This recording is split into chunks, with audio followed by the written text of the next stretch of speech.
వాళ్ళు చెప్పుకుంటున్నారు టీవీల్లో. మళ్ళీ వచ్చి పొత్తు పెట్టుకున్నారు. మళ్ళా చిలుకూరుపేటలో ఒక అద్భుతమైన బహిరంగ సభ జరుగుతుంది, మాకు హైప్ పెరిగిపోతుందని పెద్ద హంగామా చేశారు.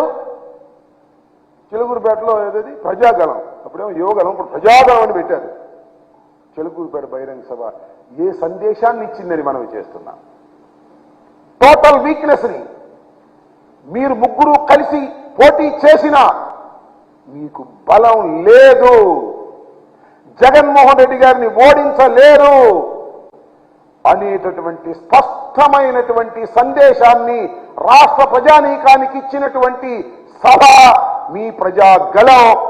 ప్రధానమంత్రి వచ్చి మాట్లాడినటువంటి ఆ సభ తర్వాత కూడా మీకు హైప్ రాలేదు.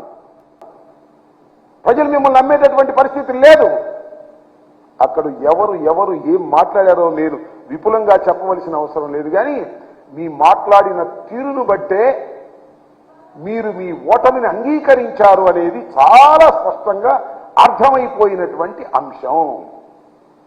ఒకటి, జెండా సభ తర్వాత ఒక అభద్రతాభావం నారా చంద్రబాబు నాయుడు గారికి, మళ్ళా తర్వాత నిన్న జరిగినటువంటి ప్రజాగలం తర్వాత ఒక అభద్రతాభావం. నీ జీవితం అంతా అభద్రతాభావంతోనే బతుకుతున్నావు ఇవాళ జగన్మోహన్ రెడ్డి గారు వచ్చిన తర్వాత. నా తెలియగడుతున్నాయా నారా చంద్రబాబు నాయుడు గారు? మీరు ఎప్పుడు రాజకీయాల్లో ప్రవేశించారు? డాక్టర్ వైఎస్ రాజశేఖర రెడ్డి గారు మీరు ఒకేసారి రాజకీయాల్లో ప్రవేశించారు.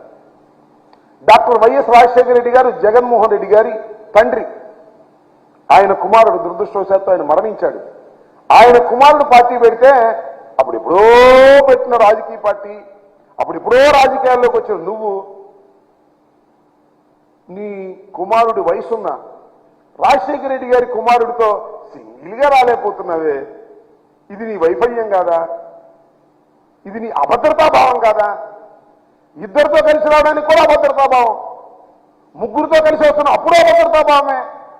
ఇంకెవరు లేరు, లేదా అని కూడా కలుసుకుంటావు ఓ నలుగురు ఉంటే. నీ మొత్తం రాజకీయం అంతా ఈ 5 సంవత్సరాలు అభద్రతాభావంతోనే బతుకుతూ ఇవాళ అంటాడు భద్రత లేదంట. ప్రధానమంత్రి గారు వస్తే భద్రత చూపించలేదంట రాష్ట్ర ప్రభుత్వం, పోలీసు యంత్రాంగం.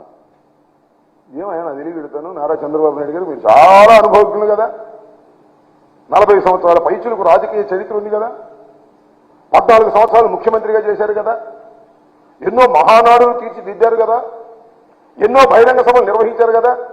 జగన్మోహన్ రెడ్డి గారు కానీ ఎక్కువ బహిరంగ సభ చేశావు నువ్వు నీ జీవితంలో.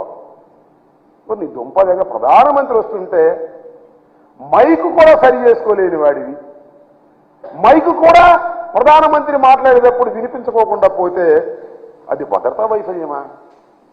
That is not your negligence. అది నెగ్లిజెన్స్ కాదా? అది నీ అభద్రతాభావం కాదా? ప్రజాగళంలో మైకు మూగబోయింది అంటే అది అపశకునము కాదా? అది నీ ఓటమికి దారి తీస్తుందని అర్థము కాదా? ఒక్కసారి ఆలోచించుకోమని మనవి చేస్తున్నాను. ప్రజాగళంలో నువ్వు ఏర్పాటు చేసుకున్నటువంటి ఒక రాజకీయ మీటింగ్లో మైకు సరిగా పనిచేయకపోతే, ఆ మిక్సింగ్ ప్రజల మధ్యన ఎక్కడో తీసుకెళ్లి పెడితే, అది పని చేయకపోతే అది భద్రతాలోపం అని ప్రభుత్వాల మీద నెట్టేస్తున్నావే. ఏమిటి దౌర్భాగ్యమైనటువంటి పరిస్థితి? అసలు నువ్వు మాట్లాడుతున్నప్పుడు కానీ, పవన్ కళ్యాణ్ గారు మాట్లాడుతున్నప్పుడు కానీ, మోడీ గారు మాట్లాడుతున్నప్పుడు కానీ చైర్లన్నీ ఖాళీగా ఉన్నాయే. ఎందుకు ఖాళీగా ఉన్నాయి? అది కూడా ప్రభుత్వ భద్రత లోపమా? ఇది సరుకు లేకే కదా, నీ పార్టీకి సరుకు లేదు, ముగ్గురు కలిసినా సరుకు లేదు, జనం రాలేదు, చైర్లన్నీ ఖాళీగా ఉన్నాయి. ఇంత వైఫల్యం చెంది ఈ వైఫల్యాన్ని ఎవరి మీద పెడదాం? జగన్మోహన్ రెడ్డి గారి మీద పెడదామా? ప్రభుత్వం మీద పెడదామా? పోలీసు యంత్రాంగం మీద పెడదామా అనేటువంటి ఒక నీచమైన ఆలోచన తప్ప మేము ముగ్గురు కలిసినా జనం రావడం లేదు, ఏమిటి కారణమని ఆలోచించుకునే పరిస్థితిలో మీరు లేకపోవడం చాలా దురదృష్టకరమైనటువంటి అంశంగా నేను భావిస్తా ఉన్నాను.